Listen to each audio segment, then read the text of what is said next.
할렐루야. 오늘은 오픈 성경 공부 세 번째 시간입니다. 주제는 하나님은 어떤 분이신가? 곧 하나님의 성품에 대해서 우리가 함께 나누어 보기를 원하는 것이죠.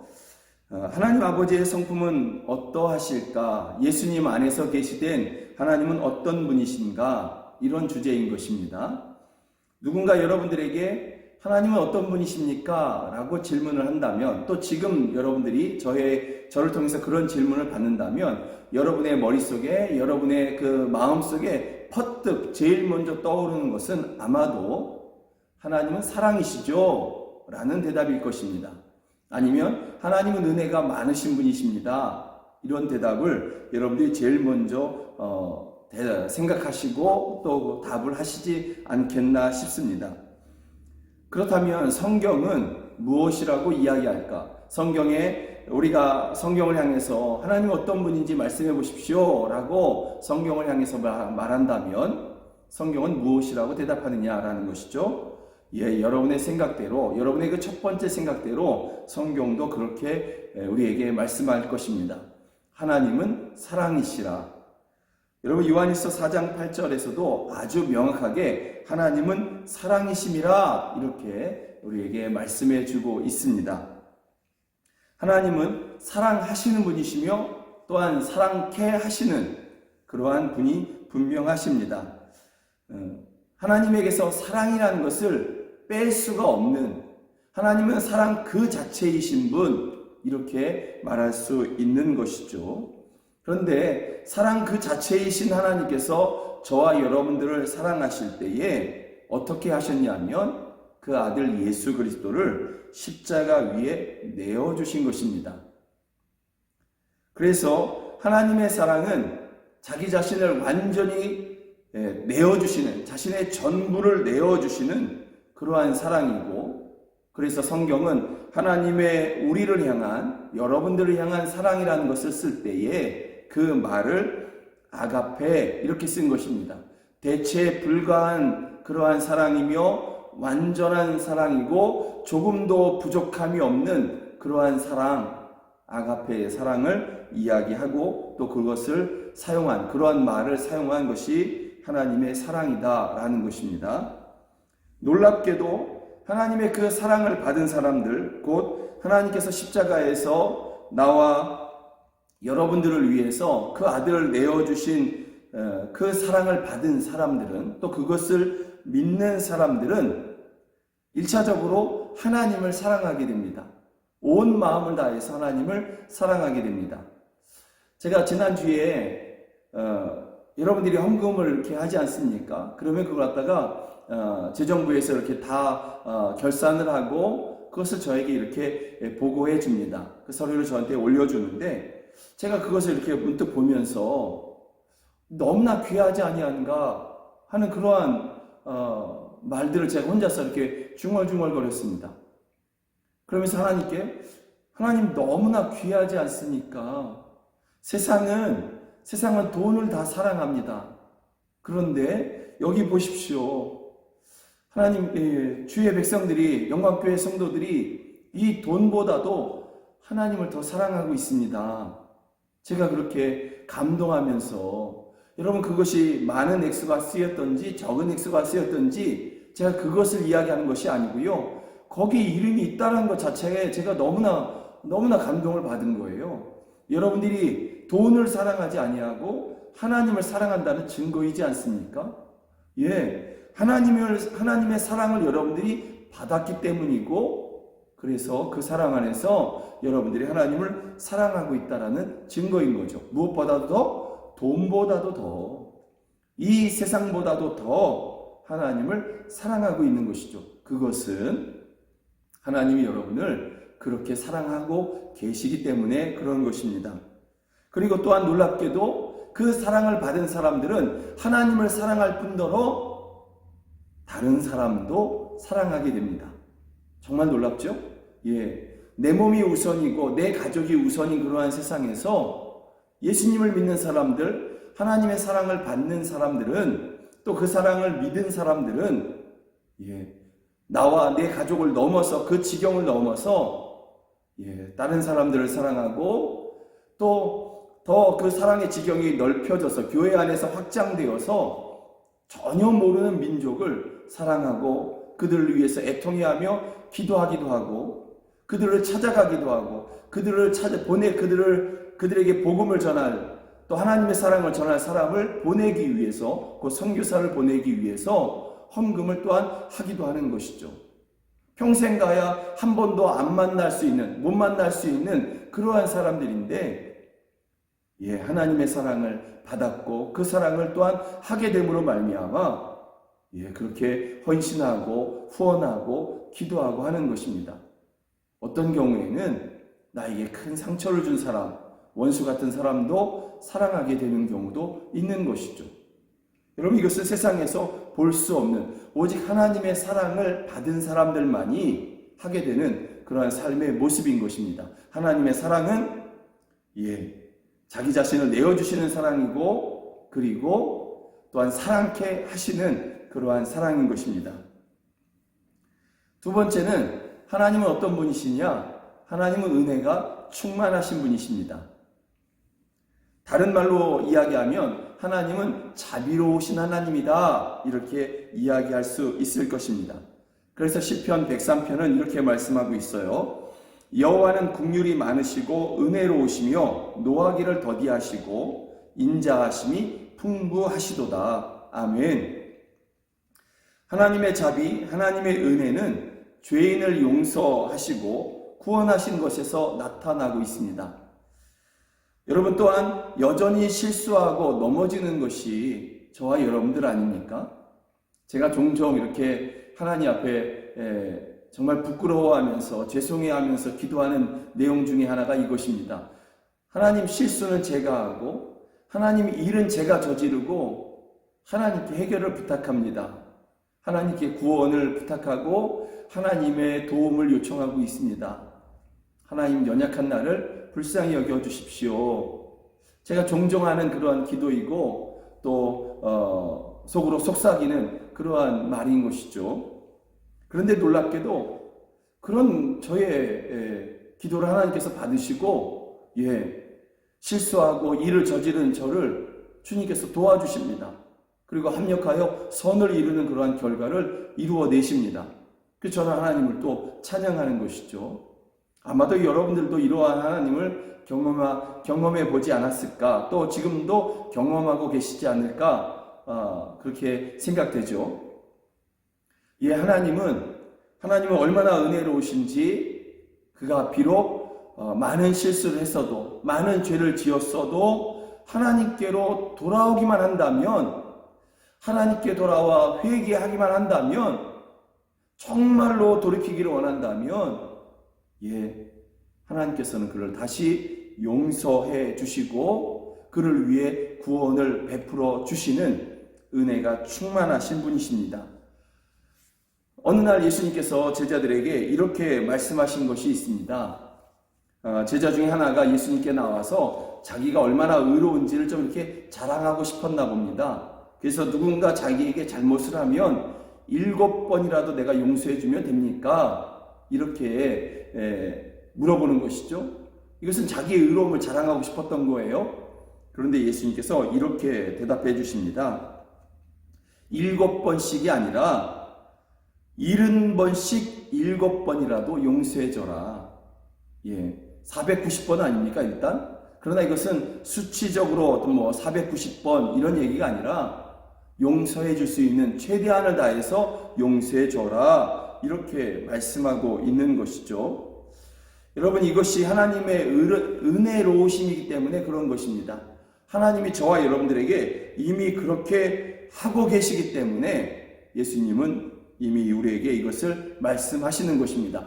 너희가 하나님께로부터 70번씩 7번이라도 용서함을 받고 있기 때문에, 너희도 그 은혜를 누리고 있기 때문에, 너희가 그 은혜 안에서 살고 있기 때문에 너희도 그렇게 할 수 있다, 이렇게 말씀하고 있는 것입니다. 누가복음 15장에서 탕자의 이야기가 있습니다. 그러나 실상 이것은 탕자의 이야기가 아니라 너무나 좋으신 아버지의 이야기고 하나님의 이야기인 것이죠. 한 아들이 두 아들이 있었는데요. 아버지에게 두 아들이 있었는데 둘째 아들이 아버지에게 당돌하게도 이야기합니다. 아버지가 돌아가시면 그 재산의 반이나 또 일부분이 내 것이 아닙니까? 그것을 나에게 먼저 주십시오. 지금 주십시오. 라는 것입니다. 그런데 아버지가 그것을 줍니다.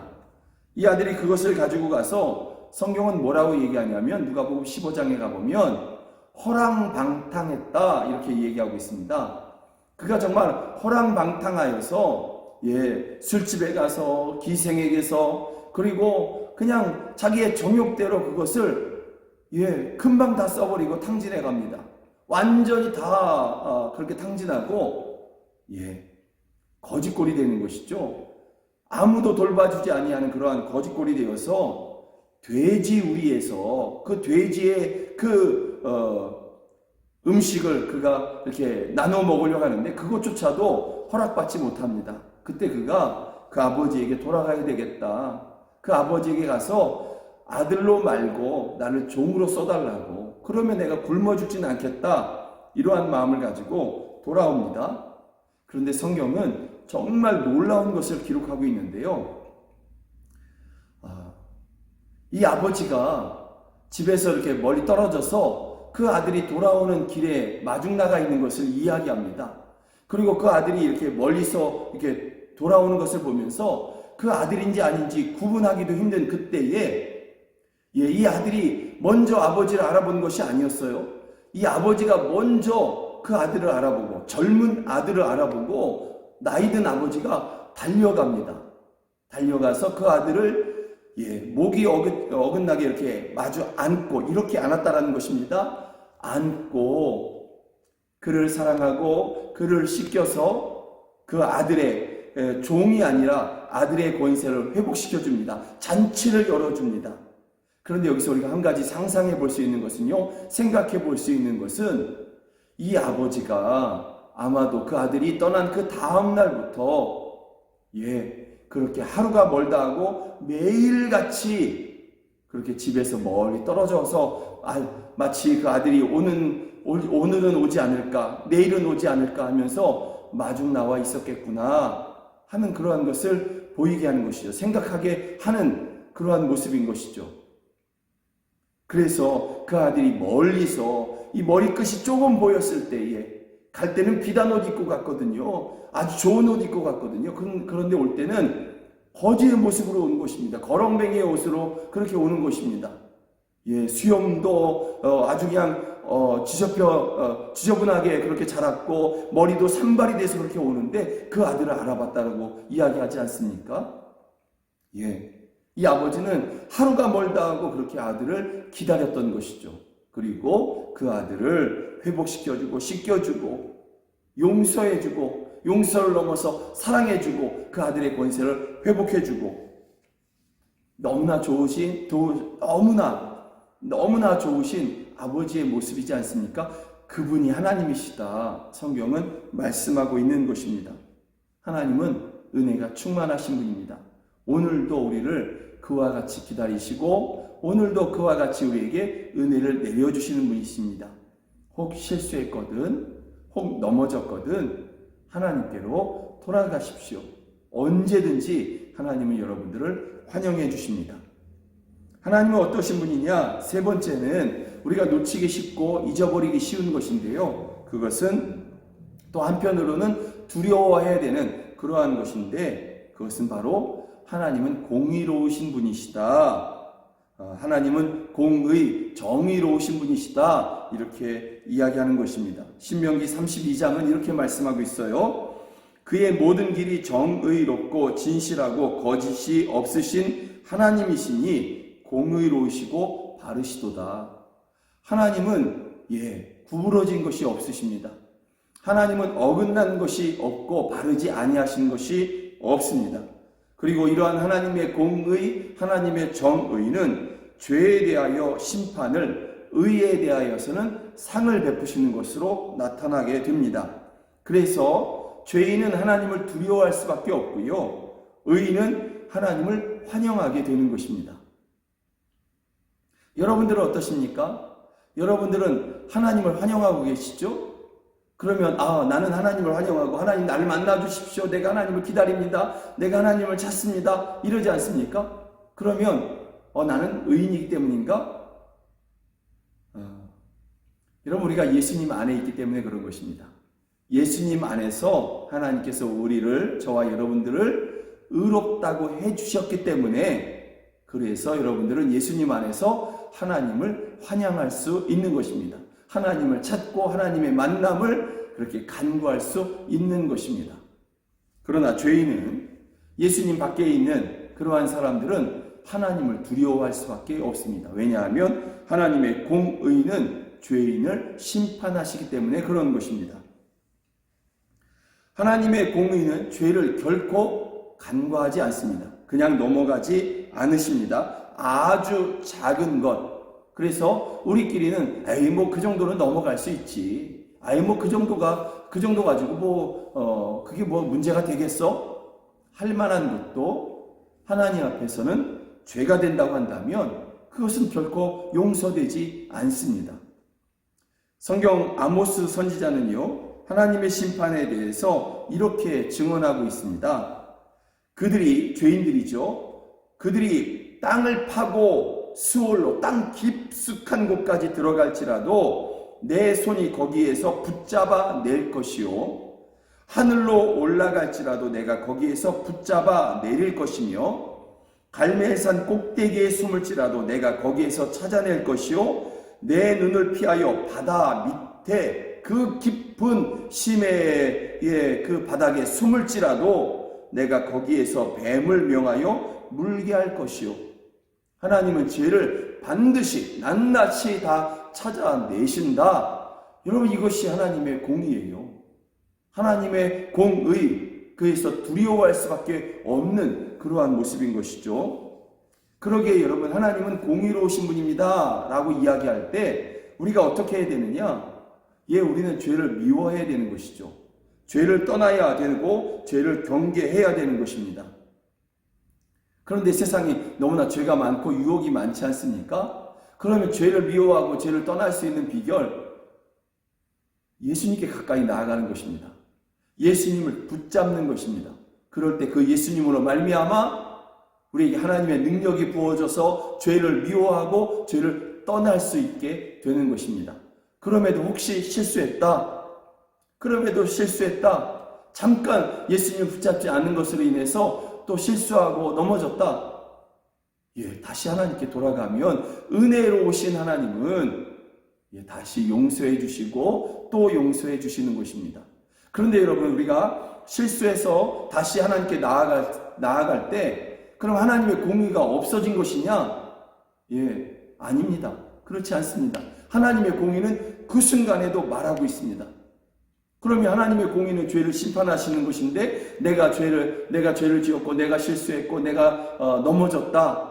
그러면 그 하나님의 공의는 어떻게 된 거냐? 여러분, 여기에 정말 놀라운 비밀이 하나 숨어 있는데요. 바로 십자가를 통해서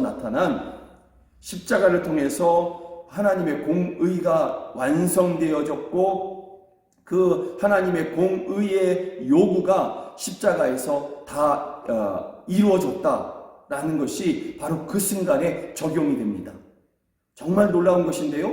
우리가 예수님을 믿고 그럼에도 불구하고 실수하고 넘어졌고 죄를 지었습니다. 그때 하나님 앞에 돌아오면 하나님께서 그 예수 그리스도께서 십자가에서 하나님의 공의를 담당해 주셨거든요. 그래서 그 십자가의 효력으로 말미암아 우리가 하나님 앞에 돌아온 그 순간에 그 십자가의 효력으로 말미암아 하나님의 공의가 완성되고 하나님의 공의의 응답이 되어서 이제부터는 하나님의 은혜가 우리에게 덧입혀지게 되는 것이죠. 그래서 용서가 되고 그래서 다시 회복이 되는 그러한 은혜를 우리가 누릴 수 있게 되는 것입니다. 그래서 하나님의 공의의 결정체는 예수 그리스도께서 저와 여러분을 위해서 대신 지신 십자가인 것입니다. 죄인이 우리를 심판하셔야 되는데 하나님의 사랑이 이것을 막습니다. 하나님의 공의는 여기서 죄 없는 독생하신 예수님을 죄인들을 대신하여 내어주심으로 그 죄를 담당케 하신 것이죠. 하나님의 공의의 충족이 십자가 위에서 된 것입니다. 하나님의 공의의 요구가 십자가 위에서 다 응답되어진 것입니다. 그래서 예수님은 십자가에서 이렇게 말씀하시지 않습니까? 다 이루었다. 요한복음 19장에 가보면 예수님께서 십자가 위에서 다 이루었다 하시고 죽으셨다, 이렇게 성경은 기록하고 있는 것입니다. 여러분, 예수님을 믿는 우리에게 이것이 그대로 적용되어서요, 하나님의 공의가 예수님의 십자가를 믿는 우리들에게 그렇게 다 나타나고 있는 것입니다. 주의해야 하는 것이 있다면, 하나님의 공의가 십자가 위에서 다 이루어졌고 만족되어졌다면, 그러면 그 십자가를 믿는 사람들은, 그 하나님을 믿는 사람들은 이제부터 내 마음대로 살아도 되는가? 이제부터 내가 하고 싶은 대로 해도 되는 것 아닌가? 절대로 그렇지 않죠. 하나님의 공의를 믿는 사람들, 또 그 공의가 하나님의 아들 되신 예수님으로 말미암아 그 십자가 위에서 다 충족되었고 다 이루어졌다라는 것을 믿는 사람들은 절대로 그렇게 살 수 없습니다. 하나님의 은혜가 우리를 붙잡고 있습니다. 하나님의 그 사랑이 우리를 붙잡고 있기 때문에 우리는 결코 우리의 정욕대로, 우리의 욕심대로 세상의 유혹에 넘어가서 그렇게 살 수 없는 것입니다. 우리는 이미 옛 것에서 변화되어서 새 사람이 되었거든요. 이전 것은 지나갔으니 보라, 새로운 피조물이로다. 하나님의 자녀로서 새로운 존재로 변화되었기 때문에 이제는 우리가 그렇게 살아갈 수 없다라는 것이죠. 대신에 하나님을 사랑하는 것을 기뻐하고, 가족을 넘어서 이웃을, 또 다른 민족을 사랑하는 것을 즐거워하는 놀라운 삶을 살아가게 되는 것입니다. 하나님은 사랑이십니다. 하나님은 은혜가 충만하십니다. 그리고 하나님은 공의의 하나님이십니다. 이 모든 것이 십자가를 통해서 나타났습니다. 하나님의 사랑이 십자가를 통해서 나타났고요. 하나님의 은혜가 십자가를 통해서 우리에게 부어지고 있고요. 하나님의 공의는 십자가를 통해서 만족되었습니다. 사랑하는 여러분, 오늘도 그 하나님의 사랑과 은혜와 공의의 결정체인 그 십자가를 통해 하나님께 더 가까이 나아가셔서 하나님의 사랑을 더 많이 누리시고 하나님의 은혜를 더 즐겁게 누리시고 또 소망하시고 또 하나님의 공의를 생각하며 죄에서 떠날 수 있는, 죄를 미워할 수 있는, 그리고 하나님을 정말로 많이 사랑할 수 있는 여러분들 되시기를 간절히 소망합니다. 십자가의 그 하나님께서 오늘도 여러분들과 함께 하십니다. 사랑하고 축복합니다. 이 세 번째 시간, 마지막 시간까지 함께 해주셔서 감사합니다. 사랑하고 축복합니다.